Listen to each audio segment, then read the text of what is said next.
The last century has been truly turbulent for mankind. Global wars and conflict, weapons with an ever-increasing capacity for destruction, natural disasters on a colossal scale, plagues that sweep the earth.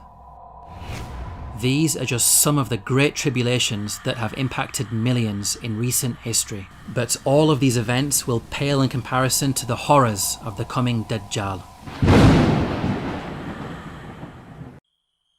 Dajjal is an Arabic word that means deceiver or liar. Mankind has been warned about the great dangers of the Dajjal since the beginning of time. The Prophet Muhammad, peace and blessings be upon him, taught us that every single prophet that was ever sent by God informed their people about the Dajjal. To fully comprehend the Dajjal, we must first understand who Jesus is, as these two individuals are inextricably linked.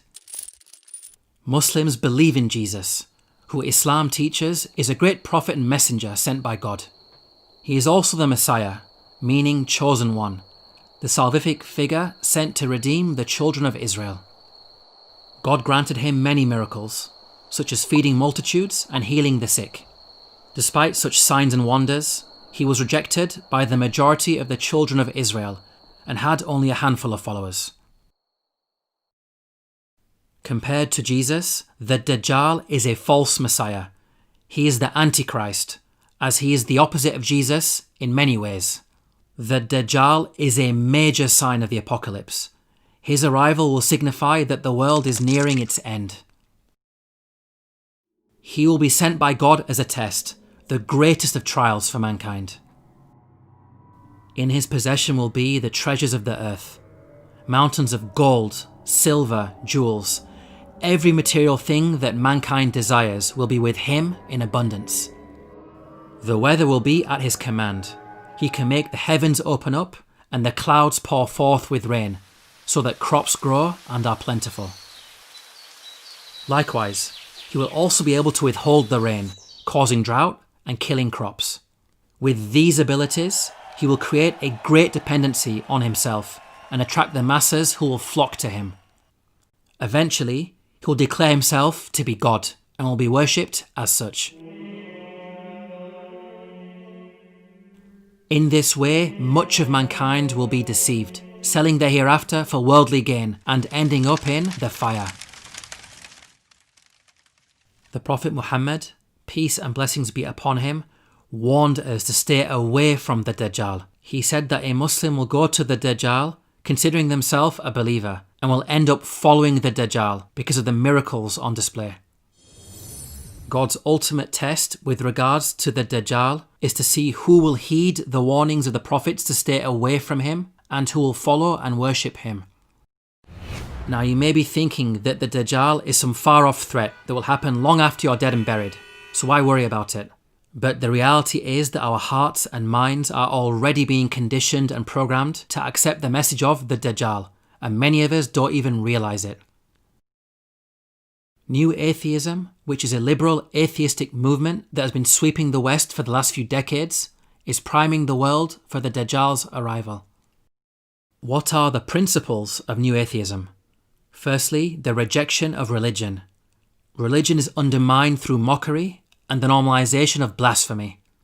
Secondly, empiricism. This is the idea that one should only believe in what can be experienced through the senses. If something cannot be seen, touched, smelt or heard, then it cannot be accepted. God and all aspects of the supernatural are therefore rejected. Thirdly, materialism, emphasizing worldly matters above the spiritual and claiming superiority based on scientific and technological advances. This unholy trinity of New Atheism, the rejection of religion, the emphasis on empiricism, and the increase in materialism is exactly the fodder that the Dajjal needs to create dependency on himself, attract the masses as followers, and ultimately be worshipped as God. Just how does the atheist denial of the supernatural benefit the Dajjal? Doesn't that go against his agenda of being worshipped as God? No, this actually fits in perfectly with his master plan.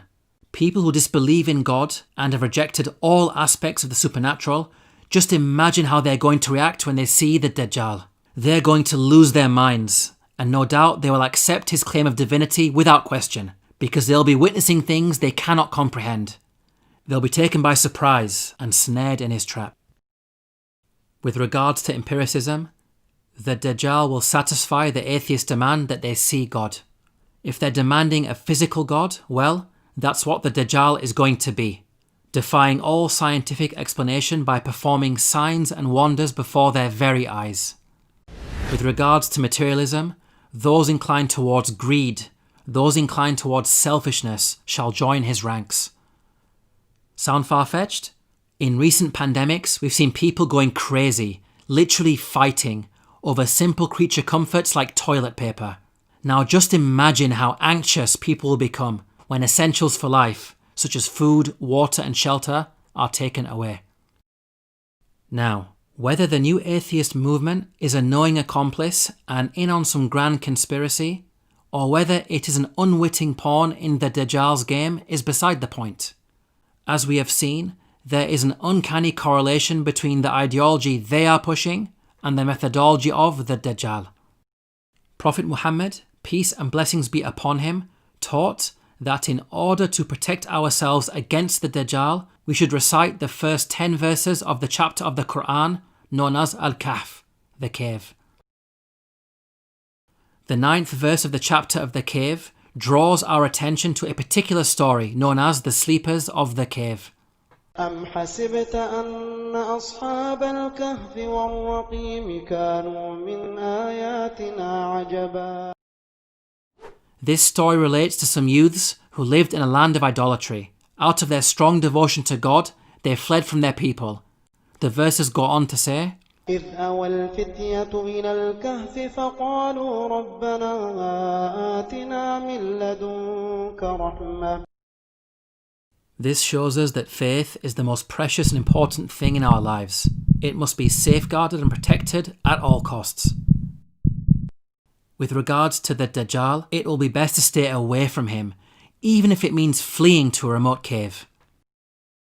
وَرَبَطْنَا عَلَى قُلُوبِهِمْ إِذْ قَامُوا فَقَالُوا رَبُّنَا رَبُّ السَّمَاوَاتِ وَالْأَرْضِ لَن نَّدْعُوَ مِن دُونِهِ إِلَٰهًا لَّقَدْ قُلْنَا إِذًا شَطَطًا.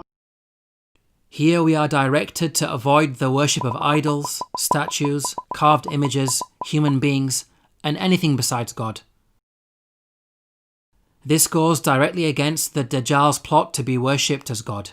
وَإِذِ اعْتَزَلْتُمُوهُمْ وَمَا يَعْبُدُونَ إِلَّا اللَّهَ فَأْوُوا إِلَى الْكَهْفِ يَنشُرْ لَكُمْ رَبُّكُم مِّن رَّحْمَتِهِ وَيُهَيِّئْ لَكُم مِّنْ أَمْرِكُم مِّرْفَقًا. Note here the theme of belief in the unseen and putting your trust in and relying on God. This goes directly against the empiricism of new atheism. In fact, if you look at this chapter of the Quran as a whole, many of its themes and messages are a counter to the Dajjal and new atheism.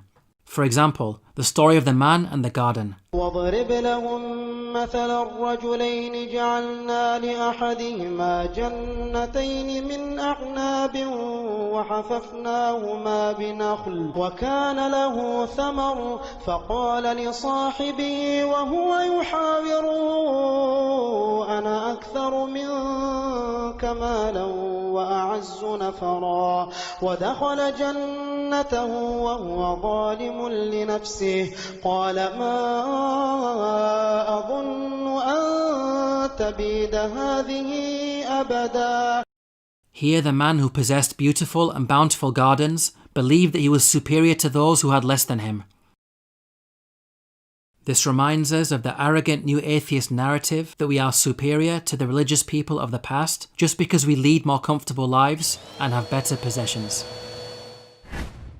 Our worth as a society should not be measured in material terms, such as wealth and technology, but rather how we treat the weakest and most vulnerable. In this regard, the modern world is failing miserably.